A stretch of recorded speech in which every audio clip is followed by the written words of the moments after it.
Boa tarde, pessoal. Hoje estamos aqui com Frederico Freitas. Eu prometo a vocês uma entrevista disruptiva sobre hidrogênio verde. O Frederico é diretor na H2 Verde, que é uma empresa que desenvolve projetos na Europa e no Brasil, e atua também na Secretaria de Hidrogênio Verde do Instituto Nacional de Energia. Olá, Frederico, como é que tá? Bom, André, boa tarde, tudo bem? Muito obrigado pelo convite, uma satisfação estar falando com você. A gente também fica muito grato por essa oportunidade, esse tema aí que está bombando no Brasil, né? E já conversamos aqui previamente, aprendi muita coisa aí com alguns minutos de conversa com o Frederico, né? Mas vamos lá para a primeira pergunta. Frederico, por que que o hidrogênio verde está agora sendo substituído pela denominação hidrogênio H2R? André, obrigado primeiro pela generosidade sua das palavras e das apresentações iniciais. Mas você traz um ponto muito importante, muito inteligente, que é uma discussão hoje que está muito em voga internacionalmente. Essa taxonomia de cores do hidrogênio, amarelo, azul, lilás, enfim, roxo, ela está praticamente caindo em desuso, porque é, esse arco-íris aí, né, esse volume gigantesco de denominações, ela tende a levar você a ficar preso em determinadas rotas tecnológicas, né? E nós podemos produzir hidrogênio por diversas rotas tecnológicas, né?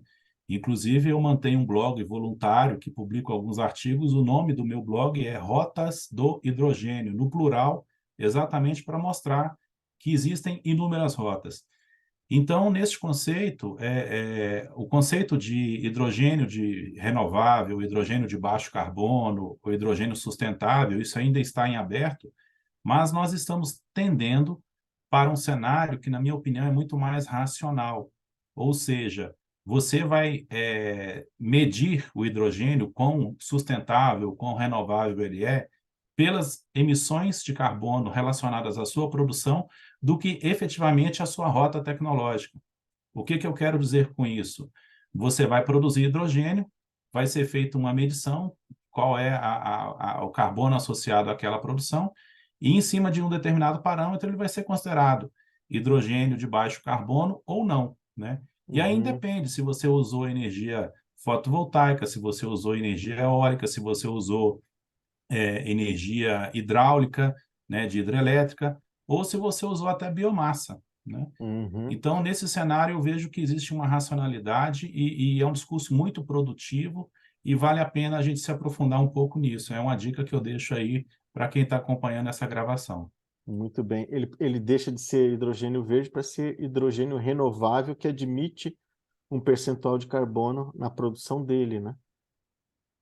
Sim, exatamente, porque na verdade, se você for olhar todo o ciclo produtivo, o conceito de hidrogênio verde sem emissão de carbono, desculpa falar essa verdade para você, ele não Uhum, existe, uhum, tá? uhum, O módulo fotovoltaico foi produzido, 95% dos módulos que o Brasil utiliza vem da China. Foi uhum. produzido com energia da indústria da China que é alimentada por carvão. Então, desculpa, tem emissão de carbono nesse negócio, Se a gente né? for ver bem, né? Tem muito. Aí eu faço a pergunta, né? E o navio que veio transportando esse módulo fotovoltaico da China para o Brasil? Uhum, Ele veio queimando combustível fóssil, né? Então é muito mais razoável você colocar aí um parâmetro de emissões de CO2 e fazer a equivalência de emissão de CO2 para esse hidrogênio, né? E aí uhum, você tem até uma questão mais tangível para se medir, né? A uhum, efetividade de emissão de carbono, que é o que o mundo precisa. Nós precisamos reduzir as emissões de carbono, né? E dentro desse processo de redução de carbono, a gente precisa ter métricas, né? E quando se fala em hidrogênio de baixo carbono, é um bom parâmetro. Você passa a ter métricas, né? Passa a uhum. medir quanto de carbono você reduziu para produzir aquele hidrogênio. Muito bom. E muito se fala em produzir via eletrólise, né, Frederico? Mas existem outras maneiras, né? Outros métodos aí de produção, né? Sim, existem várias formas de se produzir hidrogênio. O mundo hoje produz hidrogênio fazendo a reforma do gás natural, né, que é um combustível fóssil e emite um volume gigantesco. A rota Uhum, da eletrólise é uma rota já que tem um altíssimo grau de maturidade tecnológica, é uma rota já conhecida, já tem muitos players aí que produzem equipamentos, já estão na prateleira, já são produtos avançados. Mas a principal rota que eu vejo que uma grande oportunidade para o Brasil são as rotas biológicas, tá? O uhum, Brasil tem uma grande diversidade de biomassa, né? Nós não exploramos todo esse recurso nosso energético, e é um recurso que tem um potencial muito grande para a produção de hidrogênio. Estou falando de bagaço, estou falando de etanol, estou falando de biogás, de uhum. biometano, estou falando de rejeito vinhaça, rejeito de produção de cana, de indústria de cana, né?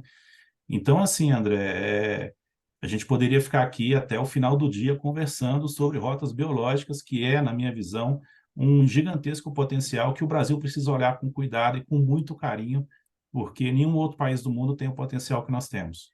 Interessante, Frederico, porque a produção de hidrogênio ela não pode ser interrompida, né?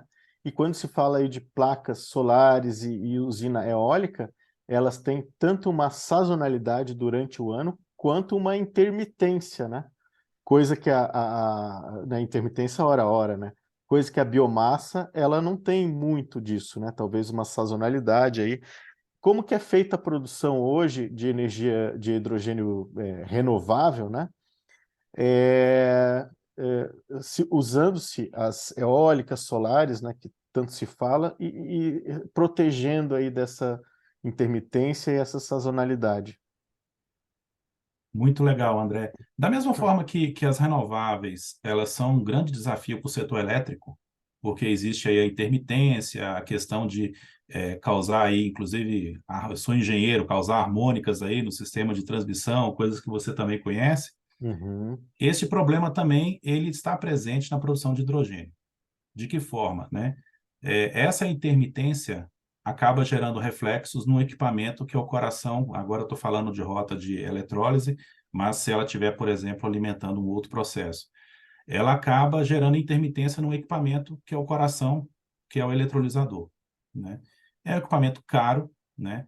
Essa sazonalidade, essa intermitência das energias renováveis, se o projeto não for dimensionado de forma correta, isso pode, inclusive, comprometer a vida útil do equipamento, né?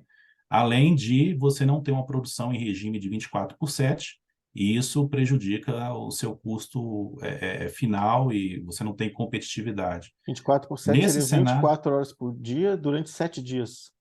É isso? exato, seria você ter uma produção próxima de 24/7, né? 24/7 Aham.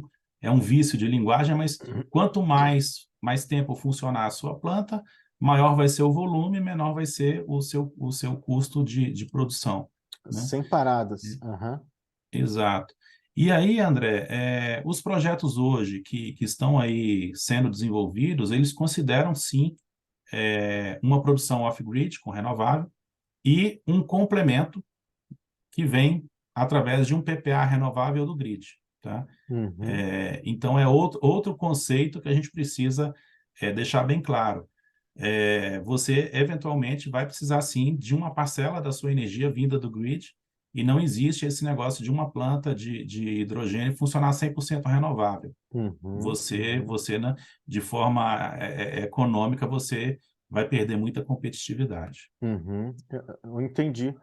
Falando, até esclarecendo a pergunta que você entendeu, mas provavelmente muita gente não tem entendido, falando de sistema off-grid, né? Então, você tem que estar ligado na rede e fazer contratos no Mercado Livre com um gerador aí, de energia limpa, né? Para também fomentar a energia limpa, né? Chegando numa excelente hora também essa demanda com sobra de energia no Brasil, né? E muito importante. E, Frederico, sobre armazenagem e transporte do hidrogênio, né? Tanto se fala aí de transporte e tal, o que que você teria a falar sobre o tema? André, essa é a pergunta de US$ 1 milhão, tá? Uhum, Porque o grande desafio hoje é como você transporta o hidrogênio, que é um gás extremamente nervoso, podemos colocar assim, né, um apelido. É um Uhum. gás muito complexo para se transportar, para se manusear, né? Eu digo a você que hoje nós não temos infraestrutura de transporte de grandes volumes de hidrogênio, tá? Navios, eu estou falando de navios, estou falando de infraestrutura de dutos para a gente transportar isso, né? Uhum. Mas a minha visão ultrapassa um pouco essa questão do transporte. O que que eu vejo, tá? Quem está demandando hidrogênio vai precisar dele para alguma aplicação, Opa. tá? Você vai usar esse hidrogênio em algum processo industrial, Uhum. quer seja para produzir aço, quer seja para produzir combustível sintético, combustível de aviação, né? E aí a provocação que eu coloco aqui é uma grande reflexão. Por que o Brasil, ao invés de pensar em engarrafar esse hidrogênio e mandar para a Europa, para os Estados Unidos ou para a China, por que não nós pegarmos esse hidrogênio brasileiro, fazer a aplicação desse hidrogênio em alguma manufatura e, ao invés de vender a commodity, nós vendemos uma manufatura verde com alto valor agregado e o mercado externo paga até um prêmio pelo produto não ter emissão de carbono. É a grande Nossa. oportunidade que o hidrogênio traz para o Brasil, a gente fazer uma reindustrialização desse país, né? E aí eu estou falando aí de colocar indústrias para produzir aço verde, indústrias para sintetizar metanol, que é uma grande demanda Sensacional, no mundo. sensacional. Uma visão totalmente disruptiva, né? Não, Porque, exatamente. ah, E essa visão, André, já ficou muito uhum, claro. A Alemanha está fazendo um leilão de hidrogênio. uhum, Ela não está comprando hidrogênio em formato gasoso. olha só. A Alemanha está comprando hidrogênio na forma de amônia, na forma de metanol e na forma de combustível sustentável de aviação. Coisa que a gente Primeiro, importa. coisa que a gente importa. Primeiro, porque ela escolheu esses três produtos? Porque ela sabe que o hidrogênio gasoso ou liquefeito é muito difícil de se transportar ainda, nós não temos isso pronto, né? E depois, porque ao invés de pegar a commodity, ela já está pegando o produto acabado. O metanol, por exemplo, para usar, já está sendo fabricado navios a metanol para descarbonizar transporte marítimo de um grande operador europeu, né? Sensacional. Ano passado mesmo, o Brasil foi até a Rússia para negociar componentes agrícolas, né? Fertilizantes e amônia também, né? Uhum. Que a gente importa quase totalmente deles. Tudo isso poderia estar sendo produzido no Brasil por um preço de custo mais barato, porque a energia limpa ela é mais barata, e com um produto de valor agregado altíssimo, poderia estar, ao invés de ser importador, exportador desses produtos finais. É isso que você está O- dizendo, né? É exatamente isso. E uma questão, quando a gente fala de agro, é um capítulo à parte, tá, André? Porque hoje, quando a gente fala de agro, nós não exploramos todo o nosso potencial de biomassa residual, tá? Significa dizer o seguinte, o que que eu estou dizendo com isso? Essa biomassa gerada pela produção agrícola brasileira, que não é utilizada, poderia estar sendo usada para produzir hidrogênio. Esse hidrogênio poderia estar sendo usado para produzir amônia e ureia, que são insumos que o agro usa como fertilizante. Sensacional. Qual insumo que você diz que está sendo no Brasil desperdiçado que poderia ser produzido ao hidrogênio renovável? Na verdade, hoje a gente utiliza muito pouco os resíduos de biomassa residual, né? Aham. E bagaço de Cavaco, cana, bagaço de bagaço de cana. cana, cavaco, casca de arroz, enfim. Uhum. Existem sim produção de energia elétrica usando esses insumos, né? Mas é Mas nós pouco, né? temos muito pouco, exatamente, É só muito ver pouco. a matriz, a representatividade da biomassa na matriz, ela é muito pequena.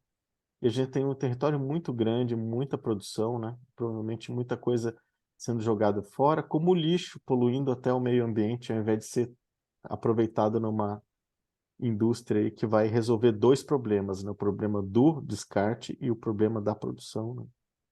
Nós aproveitamos somente 3% da biomassa residual que o Brasil gera.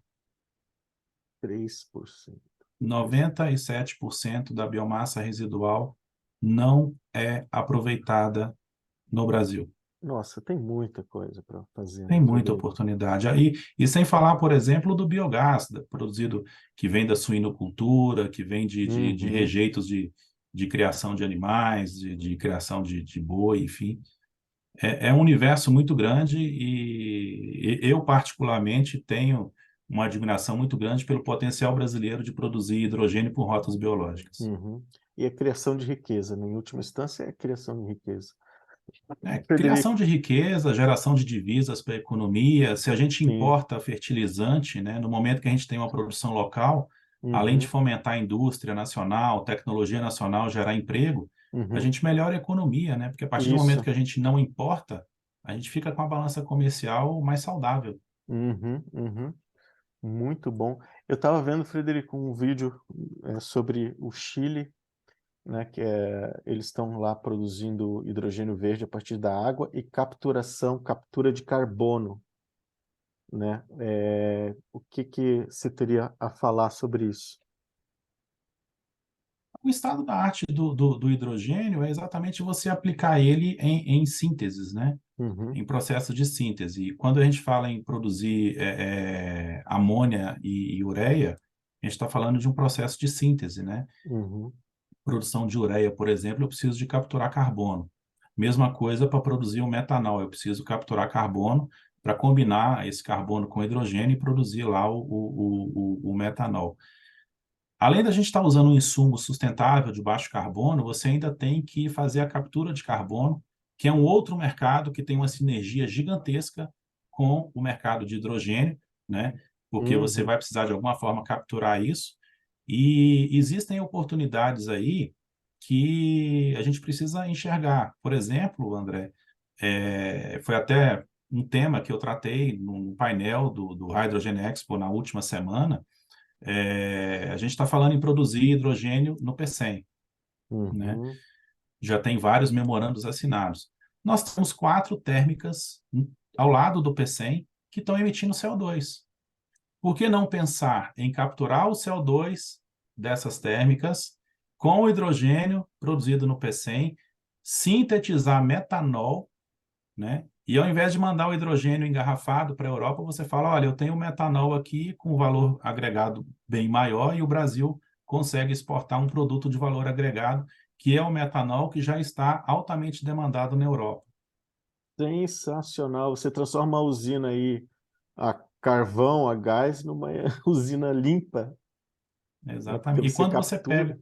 Ah, E quando você pega o balanço de carbono uhum, dessa equação, uhum. você, dependendo da situação, você fica com emissão negativa de carbono. O que é emissão negativa? Você retirou mais carbono da atmosfera do que emitiu, né? Então, e é exatamente essa a demanda global. A transição energética é exatamente isso. Nós precisamos atender a demanda energética do mundo com uma redução das emissões de carbono. É exatamente o que o mundo está demandando hoje. Excelente, excelente. Frederico, para finalizar, a consulta pública da ANEEL 018/2023 referente à chamada pública 023. Vocês estão olhando essa consulta aí, 18, a chamada 23? Nós estamos avaliando essa consulta pública, o prazo de apresentação de contribuições ele vai se encerrar no dia 24, né, Isso, desse de mês que se julho. inicia, 24 de Aham. julho. Certamente vamos apresentar contribuições, né, Uhum. e é uma boa oportunidade para que as empresas consigam aí entender um pouco desse mercado de hidrogênio, André, porque o que que eu enxergo, tá? O hidrogênio ele é um vetor energético Uhum. e ele é transversal. Ele não está limitado ao setor elétrico brasileiro. Nós falamos aqui de fertilizantes, falamos de combustível, falamos de agro, né? Então, assim, a gente precisa de uma oferta de energia para produzir hidrogênio pela rota da eletrólise, mas a gente consegue produzir hidrogênio por outras rotas e consegue compor um mix energético para fazer a verdadeira transição energética que o mundo precisa, né? Então, esse é o grande desafio. E, na minha opinião, as empresas que vão obter sucesso aí nessa chamada, nesse futuro P&D aí da ANEEL, são as empresas que entenderem essa equação, que o hidrogênio não é uma coisa limitada ao setor elétrico. Quem Muito entender bom, isso vai conseguir submeter as propostas vencedoras. muito bom. Frederico, grato pela excelente entrevista, uma visão aí totalmente nova para mim, pelo menos, uma visão, um olhar de cima da coisa, né? E com um horizonte muito mais amplo do que a produção, unicamente produção de hidrogênio, né? Então agradeço aí, Frederico, mais uma vez, e bom trabalho aí para nós. Ô André, eu agradeço o convite, a oportunidade de estar falando aqui contigo e estou à sua disposição. Quando for necessário, vamos chamar aí, vamos encontrar um espaço na agenda para a gente continuar esse diálogo que foi muito bom, muito positivo. Eu agradeço. Vamos sim. Um abraço, até mais. Um abraço. Tchau, tchau.